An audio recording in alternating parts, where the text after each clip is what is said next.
Assalamualaikum warahmatullahi wabarakatuh.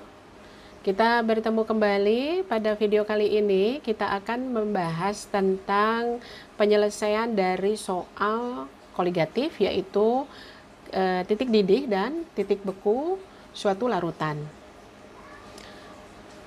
Perhatikan soalnya, kita punya suatu larutan non-elektrolit mendidih pada suhu 100,13 derajat Celcius.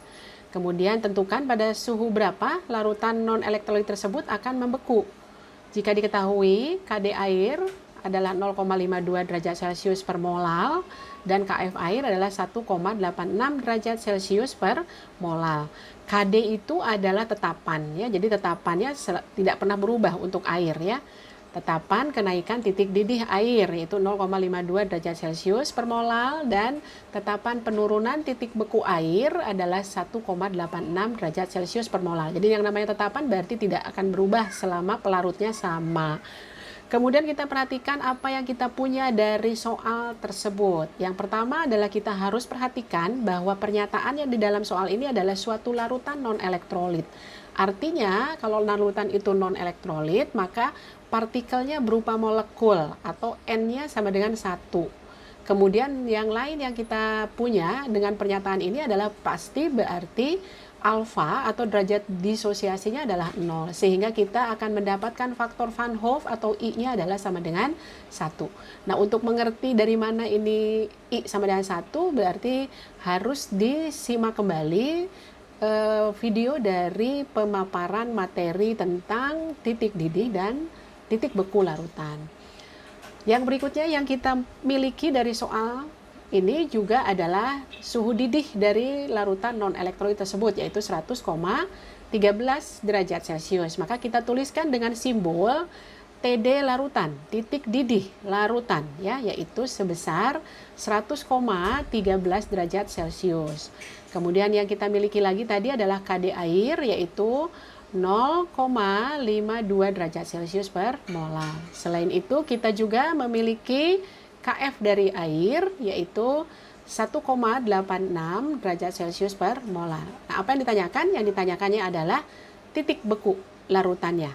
Ya, titik beku larutannya adalah berapa untuk larutan non-elektrolit tersebut. Jadi titik didihnya sudah diketahui, larutan tersebut adalah 100,13, tapi yang ditanyakan adalah titik beku larutan tersebut. Nah, ini ada soal yang tadi yang kita miliki, kemudian kita akan mulai mencarinya melalui rumus delta TD, artinya ini adalah delta itu perubahan titik didihnya adalah naik ya. Maka itu disebut dengan kenaikan titik didih larutan sama dengan KD air dikali molal. Nah, ini juga sama ya, rumus ini pernah dijelaskan di video pada pembahasan materi kenaikan titik didih dan penurunan titik beku. Kemudian dikali I. Nah, I ini adalah faktor Van Hoff. Karena tadi kita sudah uraikan bahwa harga I-nya sama dengan 1, maka artinya ini persamaan kita kali dengan 1. Semua yang dikali dengan 1 itu artinya adalah sama saja dengan dia sendiri gitu ya. Jadi delta TD larutan adalah sama dengan KD dikali M. M itu adalah molal dari larutan tersebut. Nah, tentang molal juga itu sudah dibahas pada pembahasan materi konsentrasi, molaritas dan molalitas ya. Silakan nanti tonton kembali atau disimak kembali videonya.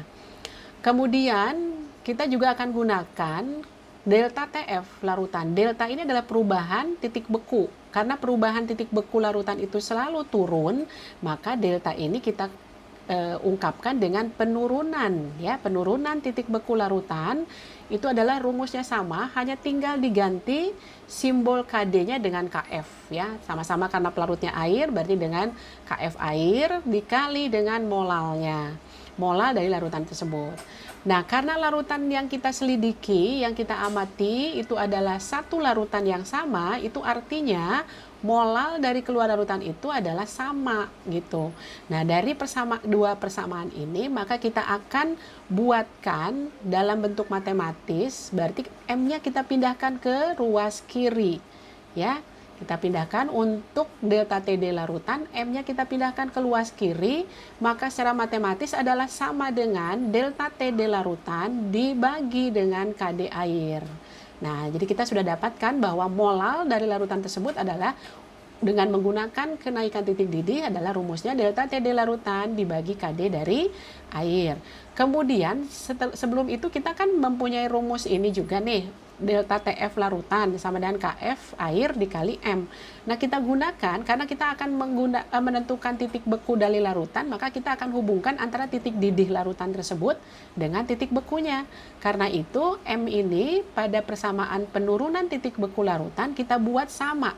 Ya, kita buat sama rumusnya secara matematis diubah. M ini kita ubah menjadi, kita letakkan di sisi atau ruas kiri, sehingga M secara matematis adalah sama dengan delta TF larutan dibagi dengan KF dari air, sehingga kita mempunyai rumus yang M-nya itu sama ya untuk kedua rumus ya, hanya berbeda lambangnya. Yang satu adalah kenaikan titik didih, yang satunya lagi adalah penurunan titik beku.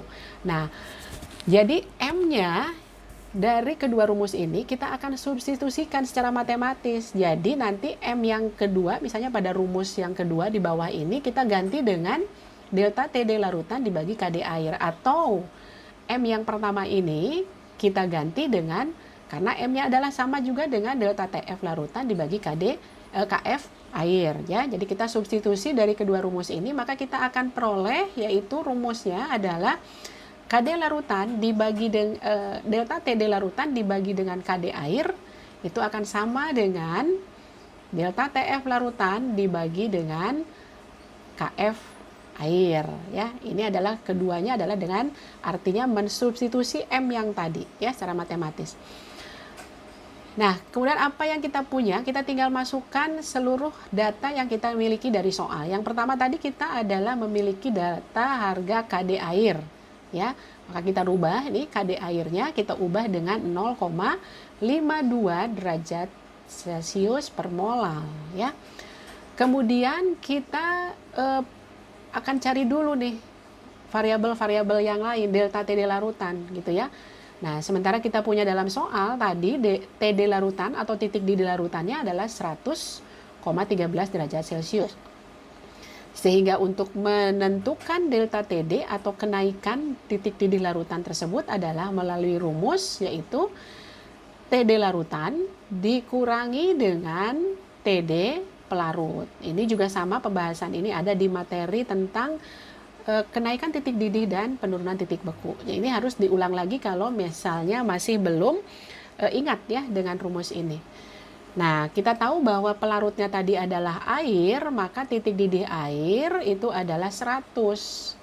Ya, nah 100. Sementara titik didih larutannya, larutan untuk non elektrolit tersebut itu adalah 100,13 derajat Celcius dikurangi 100, maka kita akan tahu kenaikan titik didih ya, delta TD-nya atau kenaikan titik didihnya adalah 0,13.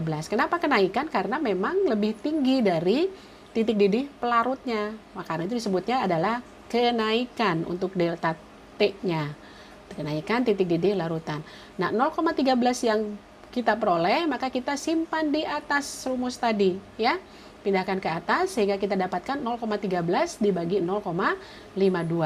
Kita masih punya variabel 2 dan ini tentu saja belum bisa menyelesaikan soal. Tapi kita harus ingat bahwa tadi dalam soal diketahui bahwa KF dari air itu adalah 1,86 derajat Celcius per molar, sehingga kita ganti KF air ini dengan 1,86 gitu ya. Nah, sehingga kita sekarang memperoleh hanya satu variabel saja yang belum kita ketahui, yaitu delta TF larutan atau penurunan titik beku larutan, yang nanti dari sini kita akan mendapatkan titik beku larutan tersebut ya dengan rumus delta TF. Ya, kita sekarang tinggal pindahkan delta TF larutan itu ke ruas kiri ya, ke ruas kiri kita turunkan ke sana, maka secara matematis 0,13 dibagi 0,52 kalau kita hitung itu kita akan peroleh hasilnya adalah 0,25. Kemudian 0,25 nih itu kita kali silang dengan 1,86 karena kita tadi menurunkan delta TF-nya di ruas kiri ya. Kemudian itu adalah tinggal secara matematis kita kali silang dengan 1,86 sehingga kita peroleh delta TF larutannya adalah 0,465 atau penurunan titik bekunya ya. Penurunannya adalah sebesar 0,465 Nah, kita harus ingat bahwa pada pembahasan sebelumnya delta TF larutan itu adalah sama dengan TF pelarut. Nah, di sini kebalikannya ya, TF pelarut. Kalau titik didih kan tadi TD larutan. Nah, kalau TF itu atau titik beku itu adalah pelarutnya dikurangi dengan TF dari larutannya. Nah, kenapa dikurangi? Karena delta itu selalu harganya positif, sehingga harus yang besar dikurangi yang kecil. Karena delta TF itu adalah penurunan, maka TF larutan tentu akan lebih rendah daripada pelarutnya. Nah, kita pindahkan dulu delta TF yang kita peroleh yaitu 0,465. Kemudian titik beku dari pelarut itu adalah air sama dengan 0. Ini kita sudah tahu semua ya, sudah dimaklumi bahwa titik beku air itu adalah 0. Kemudian dikurangi nanti dari sini ya dengan TF larutan. Nah, jadi hanya satu saja sekarang yang kita akan cari, satu variabel dari TF larutan non elektrolit tersebut. Ya, karena ini adalah yang ditanyakan di dalam soal, kita pindahkan ke ruas kiri yang tadinya negatif menjadi positif. Sehingga kemudian sama dengan dari TF larutan tersebut ya, yaitu 0 dikurangi dengan delta dari TF larutan yang kita peroleh dari perhitungan yaitu sebesar 0,465. Sehingga titik beku larutan non elektrolit tersebut itu pasti negatif, artinya di bawah 0 suhunya ya. Nah, ini adalah yang disebut dengan penurunan. Karena itu titik beku larutannya lebih rendah dari titik beku pelarutnya, sehingga delta itu disebut dengan penurunan. Inilah jawaban soal yang kita peroleh ya. Mudah-mudahan dengan ini kita bisa paham bahwa dari satu larutan yang sama ya, hanya dari satu larutan, itu dari soal kita lihat dia mendidihnya pada suhu di atas 100 yaitu 100,13 derajat Celcius. Kemudian membekunya larutan tersebut adalah di bawah 0 yaitu negatif 0,465 derajat Celcius ya.